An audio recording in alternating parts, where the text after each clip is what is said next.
Serial रिमझिम के आने वाले एपिसोड में अब कहानी एक बेहद भावुक और दिल दहला देने वाले मोड़ पर पहुंचने वाली है।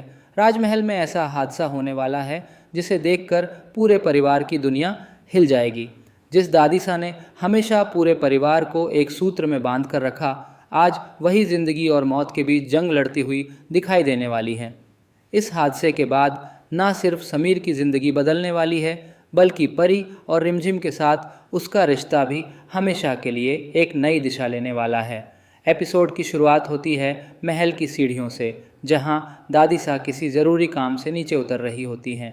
उनके चेहरे पर चिंता साफ दिखाई दे रही होती है, क्योंकि पिछले कुछ दिनों से महल में लगातार चल रहे झगड़े और रिश्तों की दूरियां उन्हें अंदर ही अंदर परेशान कर रही होती हैं। तभी अचानक उनका पैर सीढ़ियों पर फिसल जाता है। सब कुछ इतनी तेज़ी से होता है कि उन्हें संभलने का मौका तक नहीं मिलता। अगले ही पल दादीसा सीढ़ियों से नीचे गिर जाती हैं। महल में एक ज़ोरदार आवाज़ गूंजती है।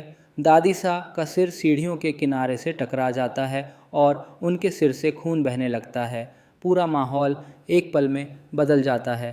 कुछ देर तक वहाँ कोई नहीं होता, लेकिन तभी समीर वहाँ पहुँचता है। जैसे ही उसकी नज़र दादीसा पर पड़ती है, उसके पैरों तले ज़मीन खिसक जाती है। दादीसा! समीर ज़ोर से चिल्लाता है और भागकर उनके पास पहुंचता है। दादीसा बेहोश पड़ी होती हैं। उनके सिर से लगातार खून बह रहा होता है। समीर के हाथ कांपने लगते हैं। वह घबराकर उन्हें उठाने की कोशिश करता है। तभी शोर सुनकर महल के बाकी सदस्य भी वहां पहुंच जाते हैं। रिमझिम, परी, राजवीर, प्रेम बुआ सा और बाकी सभी दादीसा की हालत देखकर स्तब्ध रह जाते हैं। कुछ पल के लिए ऐसा लगता है मानो किसी की सांसें थम गई हों। कई लोगों को डर सताने लगता है कि कहीं दादीसा उन्हें छोड़कर तो नहीं चली गईं। समीर की आंखों से आंसू बहने लगते हैं। पहली बार उसे अपने अंदर एक अजीब सा डर महसूस होता है। वह रोते हुए कहता है, दादीसा उठ जाइए, हमने आपको हमेशा परेशान किया, कभी आपकी बात नहीं मानी, लेकिन आप हमें छोड़कर नहीं जा सकती। समीर पूरी तरह टूट चुका होता है। उसे अपने बचपन से लेकर आज तक की सारी बातें याद आने लगती हैं। कैसे दादीसा हर मुश्किल में उसके साथ खड़ी रहीं, कैसे उन्होंने हमेशा उसे सही रास्ता दिखाने की कोशिश की। लेकिन आज जब वह उनके सामने बेहोश पड़ी हैं, तब उसे अपनी हर गलती का एहसास होने लगता है। इसी बीच रिमझिम हिम्मत जुटाकर दादीसा के पास जाती है। वह उनकी सांसें जांचती है और तुरंत राहत की सांस लेती है। दादीसा की सांसें अभी भी चल रही हैं, वह ज़ोर से कहती है। यह सुनते ही सबके चेहरे पर उम्मीद की एक किरण दिखाई देती है।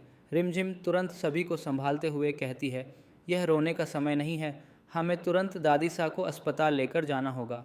समीर बिना एक पल गंवाए दादीसा को अपनी बाहों में उठाता है और तेज़ी से अस्पताल की ओर निकल पड़ता है। पूरे रास्ते उसके मन में सिर्फ एक ही दुआ होती है कि दादीसा सुरक्षित रहें। अस्पताल पहुंचते ही डॉक्टर उनका इलाज शुरू कर देते हैं। परिवार के सभी सदस्य बाहर बेचैनी से इंतज़ार कर रहे होते हैं। कुछ समय बाद डॉक्टर बाहर आते हैं और उनकी बात सुनकर सबके चेहरे उतर जाते हैं।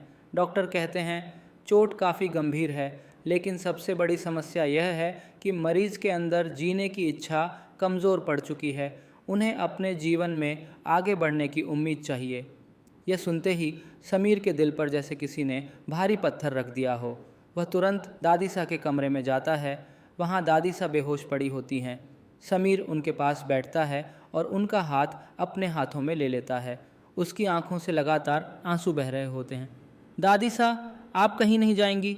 वह भावुक होकर कहता है, मैं अपनी हर गलती का पश्चाताप करूँगा, बस एक बार आंखें खोल दीजिए।